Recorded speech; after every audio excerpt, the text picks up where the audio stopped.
salut les amis, la pêche, la patate, la goie, j'espère que vous allez bien, Comme vous le voyez en extérieur, plus exactement, eh bien nous sommes à la Turbie, sur les hauteurs de la Turbie, juste derrière moi, Monaco, voilà. Comme vous le savez, il y a quelques jours, nous quittait Niki Lauda, grand pilote de F1.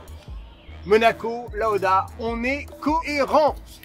Je suis désolé s'il y a un peu de vent, si le son n'est pas excellent. Extérieur oblige, un petit peu de bruit résiduel de la ville de Monaco qui est juste en bas. On est parti, on va parler pod. Allez, pour changer, parlons pod.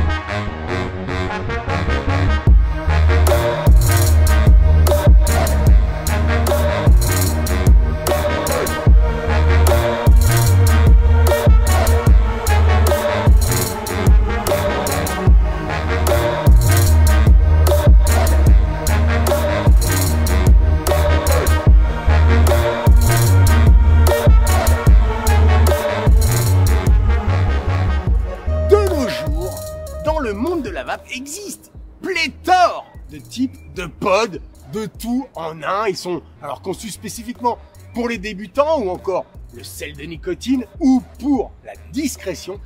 Eh bien, allons faire un tour chez Innokin avec la BIP avec 2 i, bien qu'elle ne soit pas des plus discrètes, puisqu'elle affiche un 70 mm de haut pour 45 mm de large et un 25 mm d'épaisseur, ce qui n'en fait pas le plus petit pod du marché, loin de là. Pour ma part, je ne dirais pas qu'il s'agit d'un pod, mais vraiment plus d'un modèle sans souci, un modèle ultra simple où tout a été fait pour le quotidien, un matériel qui s'est concentré sur le côté pratique au quotidien, plus que sur sa taille ou son look, parce que je ne dirais pas, non, je ne dirais pas, c'est laid, et ça reste un simple bloc. C'est pas sorti du sempiternel noir ou blanc, et il n'y a pas de silver, enfin, pour le moment.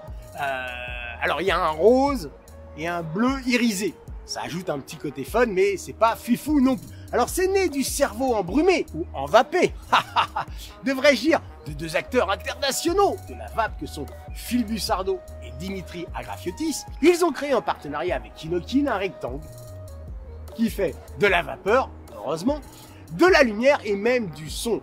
Pour la vapeur et la lumière, on connaît déjà, même si le plus souvent la lumière n'a qu'un côté esthétique, plus qu'indicatif. Pour le coup, la BIP reste sur le indicatif, puisque le premier repère lumineux, central, qui est là, nous donnera notre réglage de puissance. Rouge, 16 watts, vert, 14 watts, bleu, 11 watts.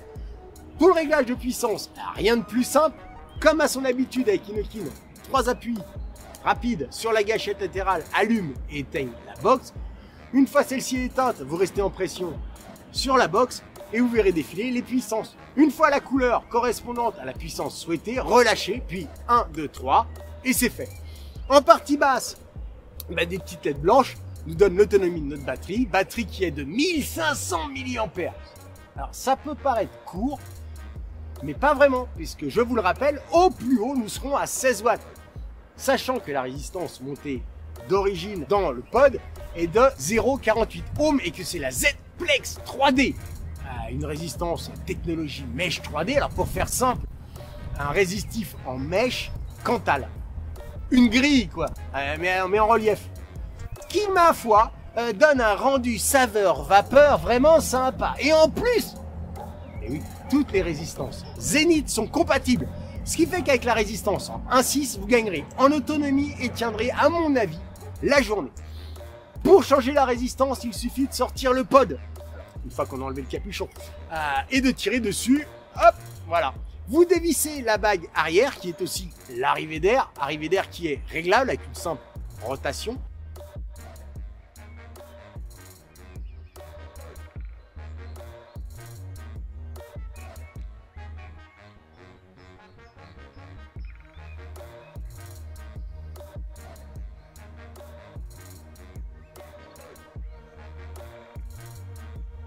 puis ensuite vous tirez sur la résistance, vous la remettez, vous mettez une neuve, vous revissez eh bien, la bague d'airflow, la bague arrière.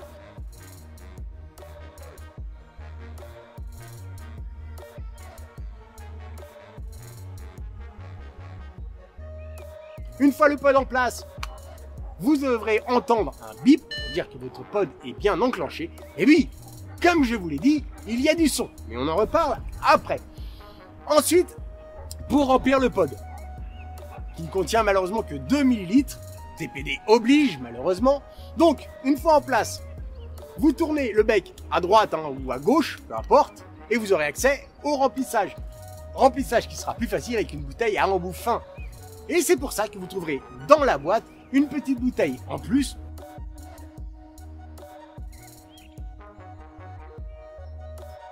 Toujours dans la boîte, nous trouverons aussi un câble USB puisque la BIP est munie d'un port micro USB, une résistance 1,6 ohms et une pochette de joint. Et enfin, une notice qui, je dois le souligner, est en français et hyper claire. Alors, parlons du système sonore. Il n'a que 3 fonctions. 1. Une fois en charge, la box émettra un bip pour signaler la fin de charge. 2. Un bip se fera entendre quand le pod sera correctement installé. Et enfin, 3. L'autonomie. Alors pour l'autonomie, inférieure à 50%, 2 bips. Inférieure à 20%, 3 bips. Et si jamais les bips vous dérangent, vous trouverez sous la box la fonction audio, le on et le off. Pour faire simple, une fois de plus, Inokin nous sort un matériel de qualité et très bien pensé, avec une vraie vision de la vape, celle de stopper la clope. Alors oui, elle n'est pas ultra sexy ou ultra usine à nuages. Mon Dieu, ce qu'elle est efficace et simple. On regrettera, bien sûr, son look et son poids, puisque ce n'est pas la plus légère non plus. Mais oui, si vous cherchez autonomie et fiabilité, vous pouvez foncer les yeux fermés. D'autant plus qu'elle fait du bruit. Bref, c'est un kit parfait, voilà, pas grand chose d'autre à dire. Je vous fais des gros bisous masculins. N'oubliez pas, nous sommes la résistance. Et comme je le dis toujours, petite barre pour le départ.